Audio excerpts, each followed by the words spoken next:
Hello, everyone. I'm Jay Skinner, and this is the pre-show of the Buyers and Sellers Show.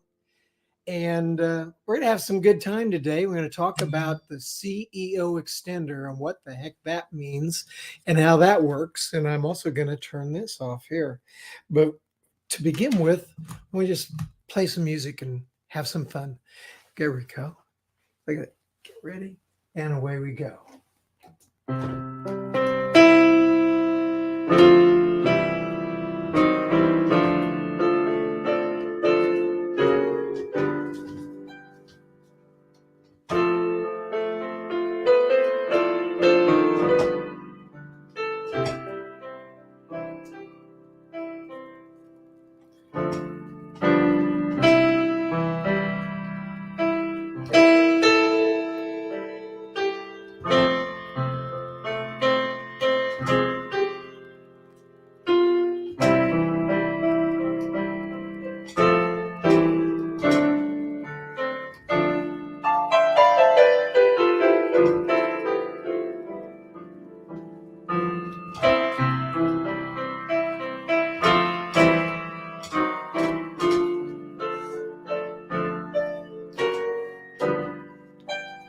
Welcome. I'm Jay Skinner, and you've gotten to the Buyers and Sellers Show. This is the pre-show. Listen along.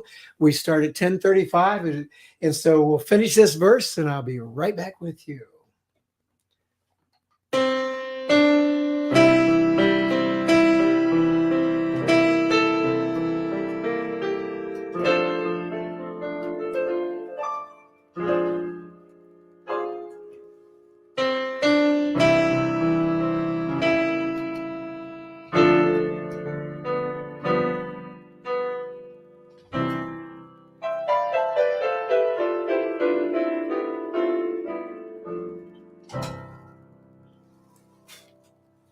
White Christmas. How about that? I'm Jay Skinner, and we're live. Welcome to the Buyers and Sellers Show. Today, we're going to be talking about what is the CEO extender? What does that mean? What's that all about?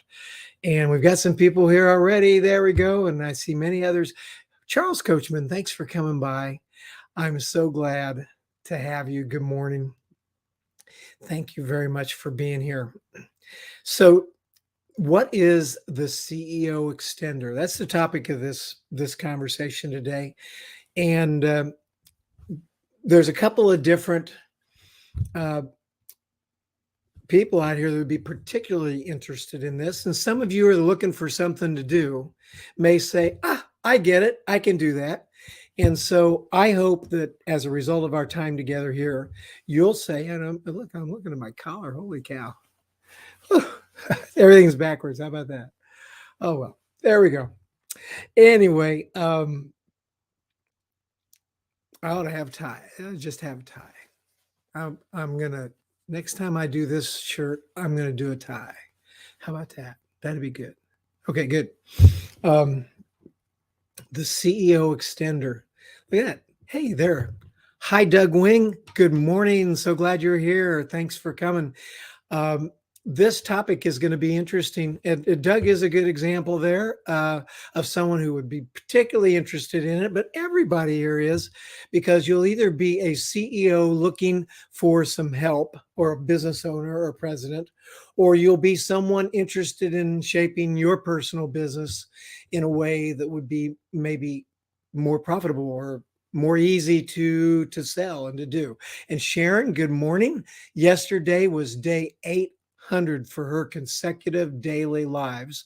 And I just want you to know that Sharon Skinner Hoffmeister has a business that's out of this world, and she has been live for 800. Today will be 801 days, promoting her business, working to sell her products and make friends and do a lot of cool things, 800 consecutive days without missing. And that is fantastic. And next Friday, Sharon will be my guest. And we're going to show some clips from her show. We're going to talk about what she does. We're going to include people from her group that always follows her. And it's going to be a lot of fun. And we're all going to help, because at the end of the year, she's having a contest with her company kind of a drop dead last man standing to end this consecutive reign of lives, and we're going to help her win. So, Sharon, good. Congratulations. Anyway, when I'm talking about the CEOextender.com, that is kind of a way to approach things with your clients or with yourself when you're trying to figure out what you want to do, how you got to get things done. This is where you find somebody, and it might be somebody like me. Hello, Terrell. Or someone like you that's listening here, that's is a type of role, a consultant, but an active consultant role. You see, and I know there are consultants out there because I've engaged with some of you, and your forte is making advice and making big reports and doing analysis and generating books of plans. And I call myself active consultant because I'm in there actually doing the stuff, talking to the customers, working directly with the CEO. I mean, I've been known to sit at the desk right next to him, the same desk or across from the desk, or at that little round table in his office, and become an extension of it. And you may have, when you were doing work like this, or you've had people working for you, found situations where there was a person sitting at that little table in your office and it was perfect. You guys chat all day long and get stuff done. Well, that's the CEO extender model.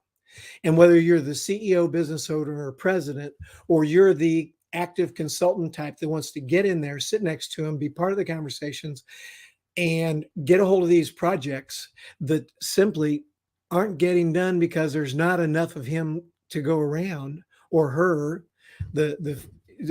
When I say him or her, it doesn't matter which one it is, but if you're a business owner, president, or CEO, you got more to do than you've got time to do. And if you don't have someone on board that can help you, that has the background, the business background, the acumen, and the smarts, then you're kind of stuck, because you can hire somebody that's got these kind of smarts that can walk right in.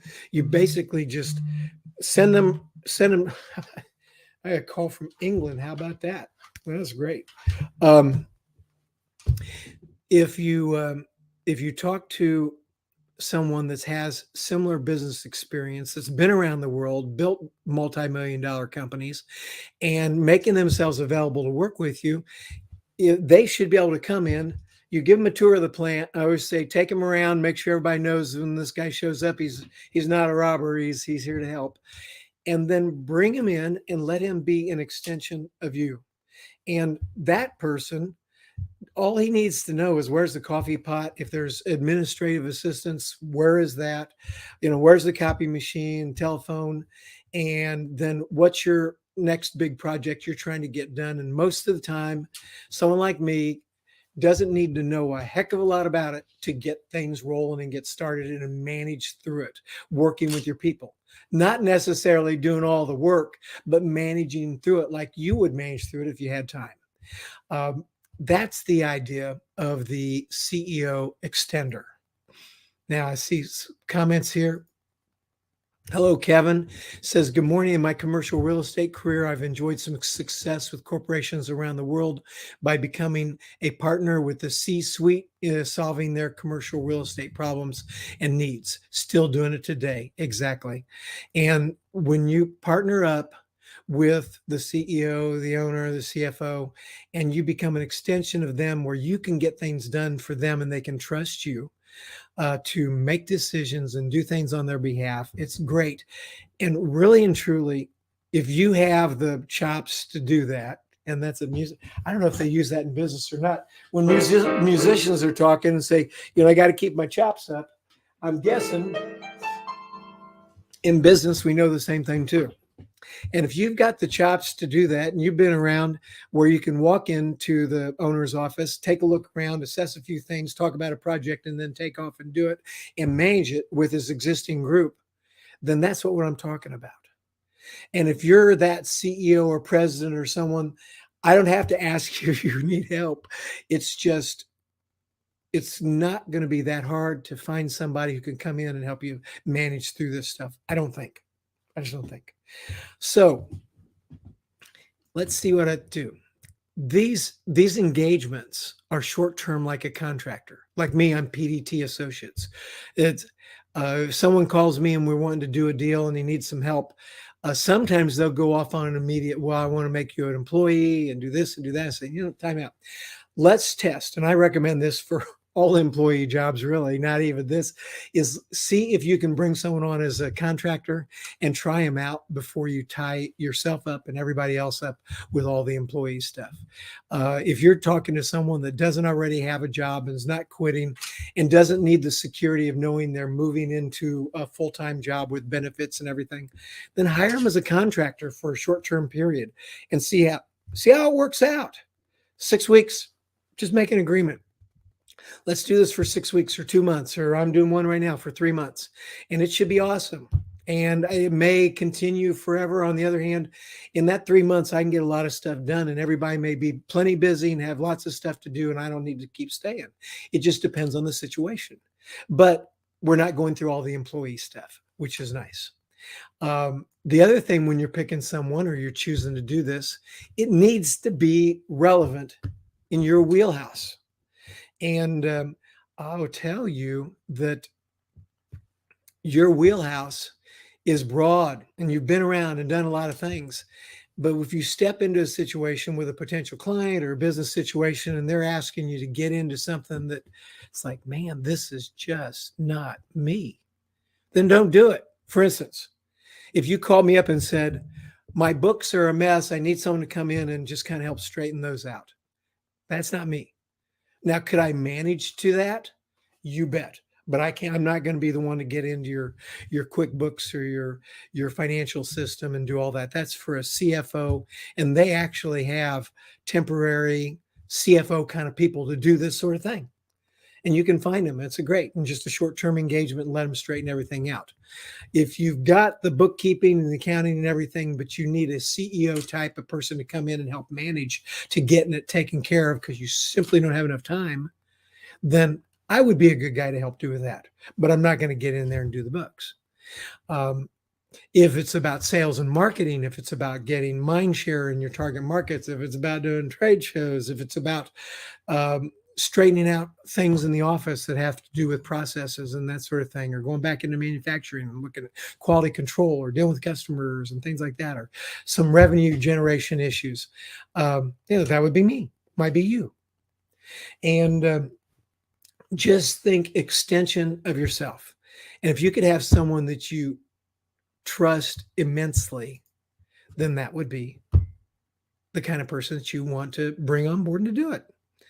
And then you, if you're the active consultant type, then present a plan along with some objectives to use as a standard for reviews and staying on track. So after you've been somewhere working on whatever your plan is and what you're doing, and he's paying you every week and good things are happening. Now, mind you, this is ordinarily probably a part-time type thing. You might say, well, I'll commit to, the equivalent of 1 day a week, be on call for X number of dollars. And here's our goals and objectives. And let's review this regularly. And I also create a calendar thing. I have a program on my phone here where I can actually, and this is kind of nice. It's called Clockify, Clockify. It's a free program. And I can just log in there times that I'm doing things for clients, and it organizes it and print out reports. And it can show if I have a commitment to doing like 8 hours a week for a client, I can show, here's what I did for this week. And ordinarily it's far more than 8 hours. So people are happy, but you've got some documentation. It's really nice. People don't demand that, but you give it, and it's handy dandy, and people like to see that. The other thing is charge a reasonable amount. I mean, whatever amount it is, it's going to be a high level amount commensurate with the fact that you're coming in as a type of president, CEO, co-business owner type of person who thinks like a business owner to help get things done within the organization. And so it would be commensurate with that. But at the same time, it has to, not violate their sensibilities in terms of how much they're spending or investing in you to get this project done. It needs to make sense. So think about that when you're pricing what you do. After you talk, ask him or her, what have you wanted to get done for months and you just haven't had the time or people to do it? And I was like, there's something. Just when you're trying to figure out what project there is to do, this person may already have and likely already has an idea in mind for you before you ever sat down to talk. It's like, what is it? And then if that's in your wheelhouse, there we go. And by the way, I am looking for more comments from people. I'm thankful for my good audience here, but if you can see the relevance to this or have some suggestions about how to structure this, I am very open and interested, because my goal for this Buyers and Sellers show is two things. One is, if you're a CEO, business owner, high-level executive within a company, you don't have enough time or people to get done everything that you want to get done. And really, there's some things that are just only for you to do. But you can come in with a CEO extender type of individual who has the business and life experience and the perspective of the business, that can go in and work on your behalf and get things done. You guys just stay close together, bounce ideas off of one another, and then he just keeps moving. Good things can happen as an extension of you. And then if you're a consultant type of person, and one of the things is that you're trying to build that side of your business, active consulting generates revenue. And probably my biggest problem has been, as I've been doing this over the last couple of years, is I do jobs for people, and basically their business is going and growing, and they get to the point where it's like, hey, we're busy enough. We don't need to do any more of this. Thank you very much. Thanks for straightening this project out. Thanks for taking care of us there. Thanks for doing this, Jay. Thanks for working on this project or that. Now we don't need any more of that. And so I move to the next project and wait, they'll call me back. And when they get something else. And that's how it works. It's great. And then you build up kind of a stable of clients that can use you on these particular projects. So what are some examples of projects? Here's one. Update and organize their sales process or their CRM. You probably remember my quote that says, Mr. Prospect, you don't have a revenue problem. You have a don't know how to sell problem. And if you go back to some of my other shows, you'll see where I talk about sales and selling and vice presidents of sales that have been somewhere for years and haven't done any improvement. And it's like, you can come in and just work as a coach and a helper to straighten some of that stuff up and get them. Maybe they were between the rails and things were going great for years, but now it's like things have slipped. But if you have, and if this is in your wheelhouse, then you can help get them back on track. And you do it, you put it in place, and you're not like auditioning for a new job. You're there to help the existing people be more successful and get them on track. There we go. Let's see. Eric, good stuff, Jay. Thanks for the suggestion on the app. There you go. Eric Flournoy, my guy. Yeah, and that's the name of a song I used to play when I do Drifters concerts. How about that? Thank you, Eric. Glad you liked it. So here's another idea. Find inefficiencies in daily administrative routines and modernize them to give people more time. As you're doing some of this work here, take note of things that are going on. And I will tell you, in particular, if you've got an office manager or some people here that they see you coming, they're going, oh, no, I can't take any more. It's not because they don't like change necessarily. It's like, I hear that.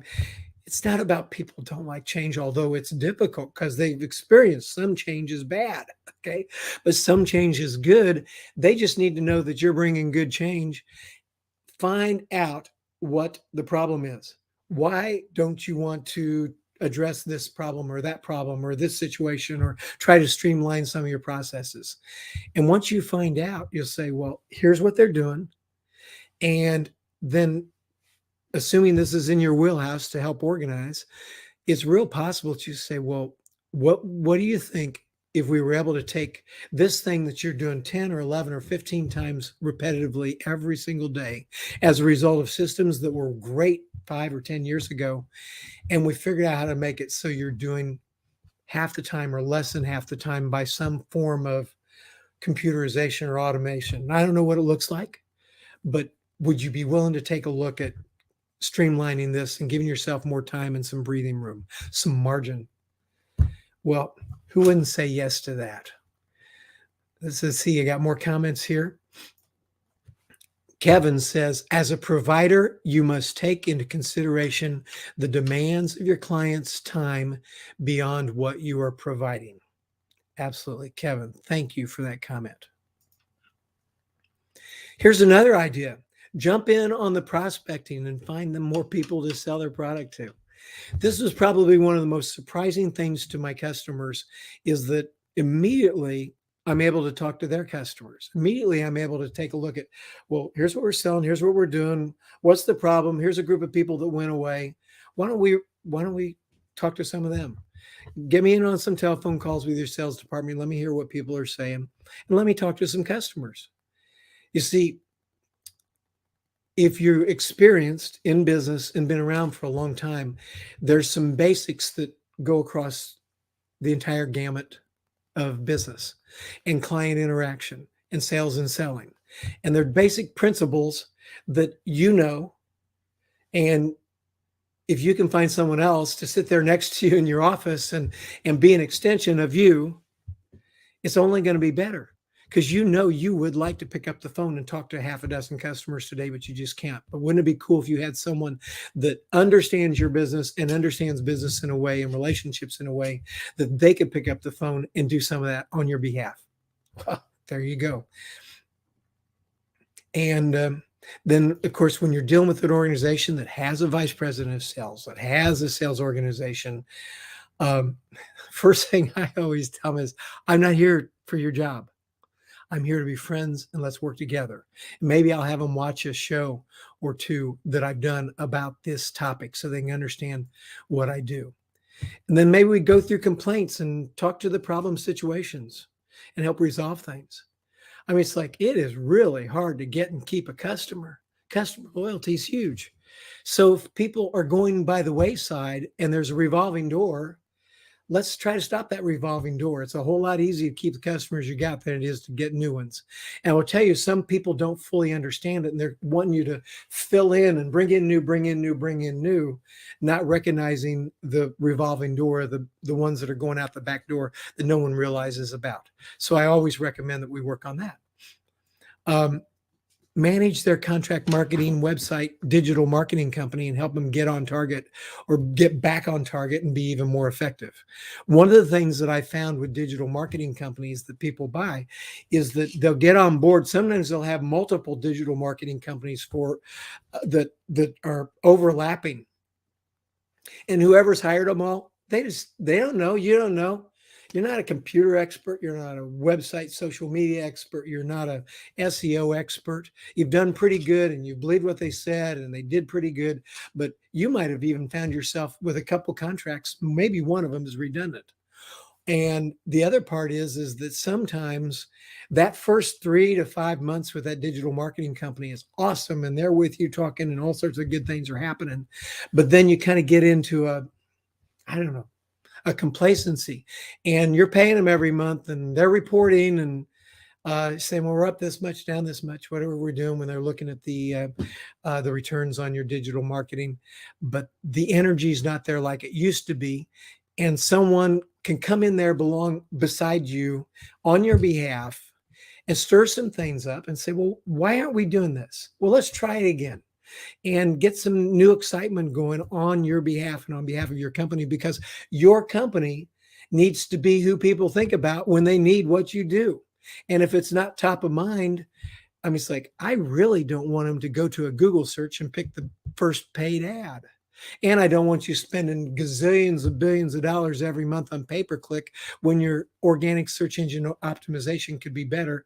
It just needs to happen. Here we go. Hey, Ron Goodwin, thank you. Good morning to you. Glad you're here. Thanks for coming. Eric has a comment. He says, this is reverse thinking of the typical individual of the 21st century. Yet it's how you'll stand out in sales and service and produce more above and beyond. Problem solver. Exactly. Thank you for that comment. So that's a job, managing contract marketing people. And I tell you what, they don't love seeing you coming if you know what you're doing when it comes to this stuff, because it's kind of like a guy that wants you to fix your computer by turning it on and off. That's not always the solution. Okay. And I could see through that where maybe you can't. And so we all work together. It's great. Here's another idea. You can post on behalf of the company on social media to help them stay locally relevant. Take advantage of your own following, jump in on their website and do some stuff. Find new avenues for the big time contract digital marketing firm to pursue. I mean, one of the things that I've done before is I've gotten on Facebook, Nextdoor, LinkedIn, some of these things where the digital marketing guys, that's just not relevant. People don't go there. I said, try this, try that. Let's smile. Let's have some fun. And it's like re-energize them to doing some new things and trying some stuff that maybe was in their wheelhouse or something that they did a long time ago, but they've dropped out for whatever reason. And hold them accountable to do that cool stuff that you hired them to do on the first day. And a CEO extender has time to do that where you don't. Charles Coachman says, know what it costs to gain a customer and what the retention cost is. You don't need to be an expert at the exact business, but fully understand how a successful business operates. Exactly. And when you're someone that can understand that and understand the cost and what Charles is talking about here, and this is metrics, some companies have it all figured out and they know, but others don't have any idea of how much it costs them to get a new customer. And when they lose that, how much easier and how much less costly it is to just keep what they've got. And we can talk about retention and costs for a lot of things and for improvement as well. Now, one of the nice things for the CEO extender program is that you can jump in there for a moderate short-term cost and help someone else's company do very, very well and get some things done, then jump out, go away, and then come back when they need you for the next project. Put together a reload program. I love dealing with easy targets, which are existing customers and past customers, and just work out why they're not there. And then you cultivate new customers.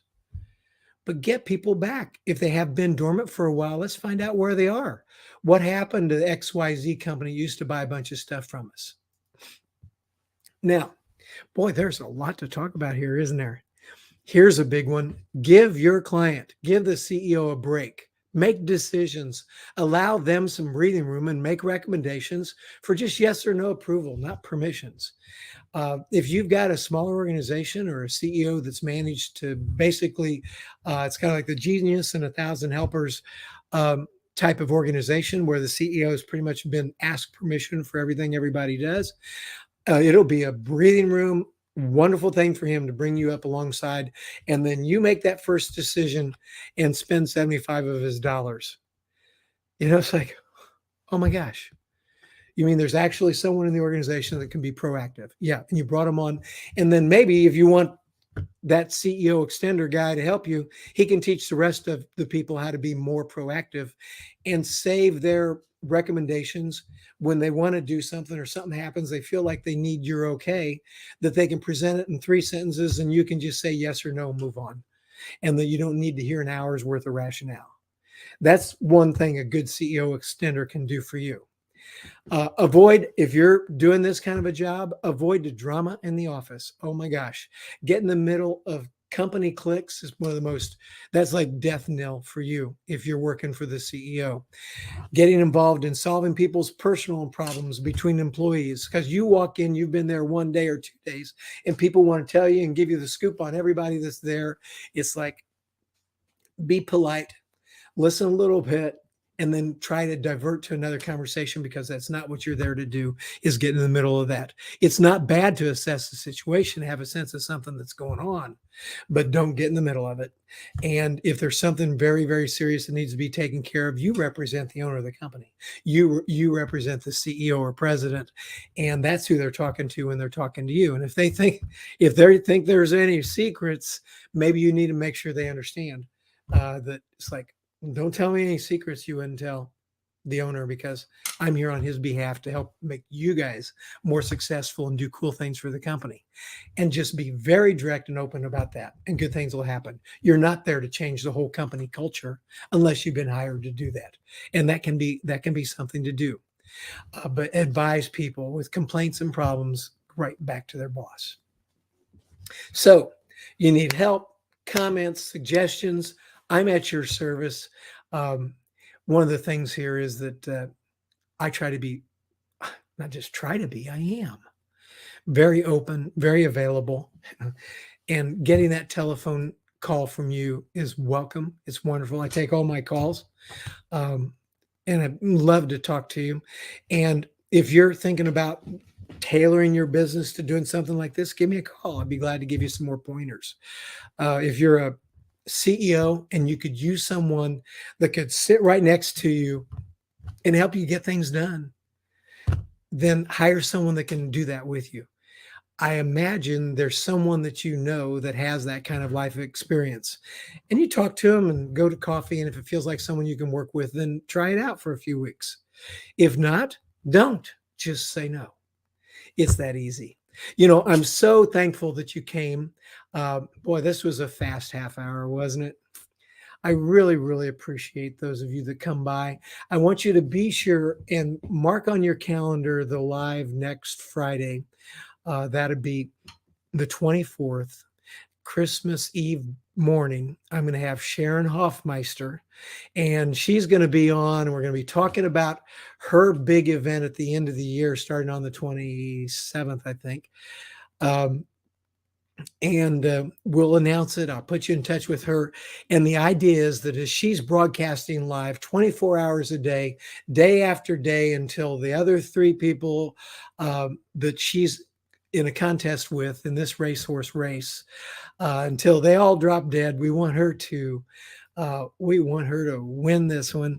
And at the same time, what she sells is really cool, so they could be something you could buy as gifts or for yourself, and you would learn about that as well.